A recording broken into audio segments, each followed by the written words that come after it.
Well, to all you Jew haters and all of you so-called quote-unquote elite university students, you weren't doing the people of Gaza anything at all but causing them more pain and suffering. And you too shall suffer. Like, you don't think some higher consciousness is going to get you folks? Now, what am I talking about here? To most of you dumb fucks that are listening to me. Well, the people just above Gaza City, where Gaza Strip ends and borders the northern part of Gaza Strip, is bordered with Israel. That town, I forgot what the name of it is. It's 2 words. They've been hard hit recently. You know why? Well, first of all, let me tell you this.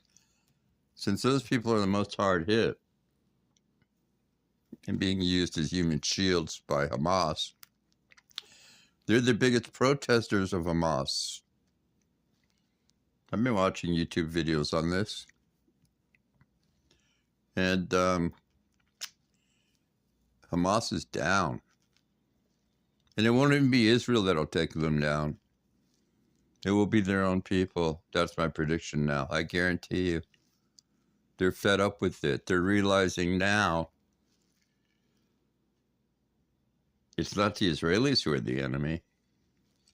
The people are finally wising up and realizing it's Hamas is their enemy. It's Hamas using them as human shields. And to prove that, a couple days ago, there were a few Hamas, I won't call them soldiers, they're terrorists. These folks, these idiots, were basically firing rockets again out of this city. Why? In the hopes of damaging Israel with a few rockets? No. So that Israel would fire back, cause more damage, and Hamas was hoping 2 things: that these folks would get pissed at Israel, and the other thing was they would disperse the protesters. Because prior to this, I believe Hamas has shot 6 or 7 or 8, maybe more, we don't know, protesters. See, they don't exactly like free speech over there. There's no such thing as the First Amendment. So what happened to these guys with the rocket launchers, Hamas? Basically, the local town folks, what's a good word for it? I don't want to get this video banned, but basically, they put a stop to it pretty quickly. Also, there were some Hamas terrorists infiltrating these protests with photographers from Hamas, and they would hold up signs saying, we're ready for a ceasefire, blah, blah, blah, blah, blah, take pictures of it and propagandize it, making it look like the people who were protesting weren't protesting against Hamas. They were just protesting for a ceasefire again and to stop the shelling and the war. To me, it's not even a war, if you want to know the truth. This is more of just a battle. But war is something much bigger. A war actually involves usually 2 or plus more nations fighting each other. Here, this is more of a battle between terrorists and IDF, and literally the IDF is just there to defend Israel. I guarantee you, as a Jew myself, it's these dumb fucking Arabs would have disarmed long ago. They could have lived peacefully next to the Israelis, just like Jordan does, Saudi Arabia, Egypt.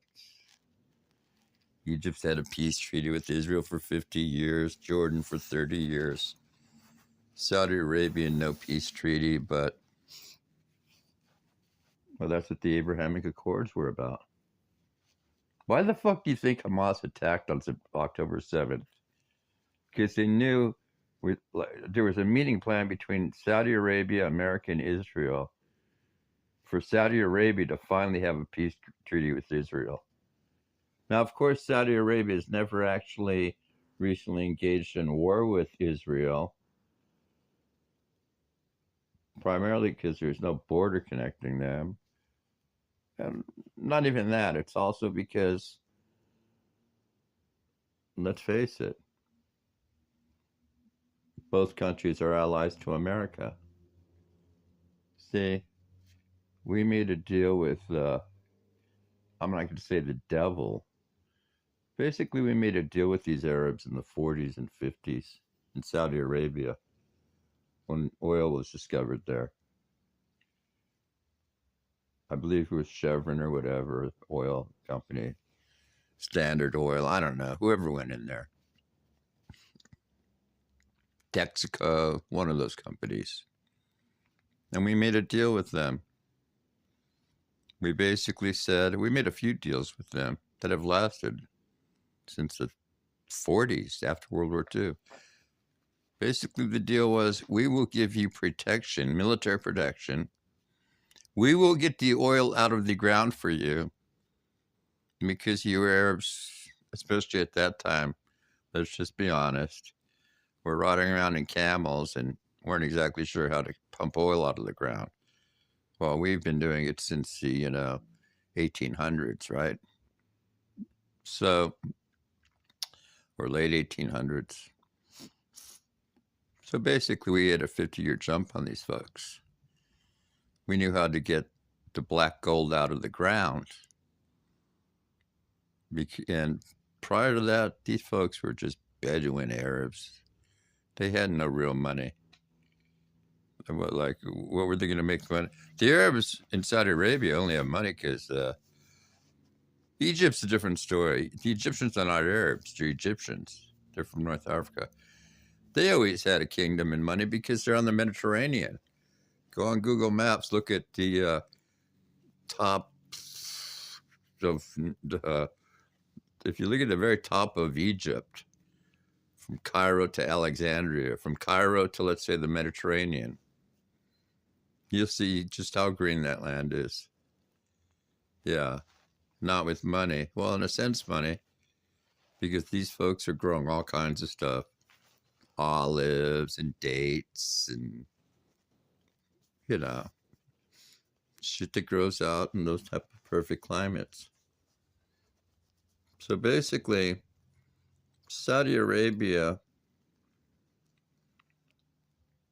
I don't even recall, was Saudi Arabia part of the 6-Day War? Probably. But, Saudi Arabia basically made a deal with us. We'll get the oil out of the ground, and you sell it to us and to others, but you have to sell it to everybody using US dollars, baby. Yeah, you got to use American dollars. That was part of the deal. And in exchange, we will give you military protection over Iran. Not that we've ever really had to protect them. Nobody's tried to really fight them, but that's what we've offered them. Same thing with Qatar. We have a military base there. I'm not sure if we have a military base in Saudi Arabia, but we definitely have lots of Americans living there. In fact, God, since we've been there, they would set up little American cities within Saudi Arabia near the oil fields. And that's where all the oil workers and their families worked, and the engineers and everybody. Oh, yeah.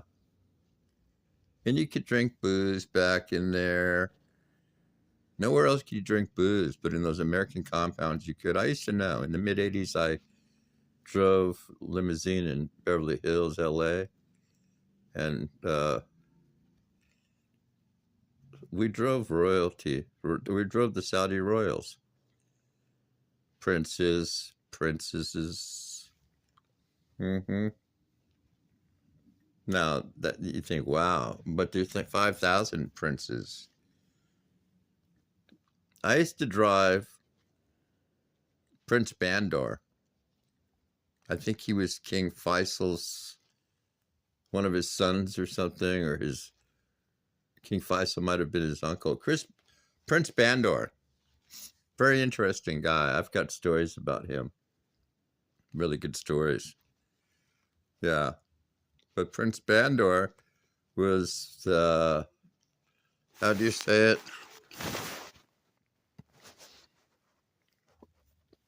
Very westernized. In fact, he was the defense secretary, or the equivalent of our defense secretary for Saudi Arabia. He might have been the ambassador of Saudi Arabia in America. Oh, yeah. I remember one story. We were going to drive him from the Beverly Hills Hotel to the LAX. You take like Sunset to the 405 or whatever. I can't remember the route we took. So we had like 2 or 3, like a combination of stretch limos, town cars.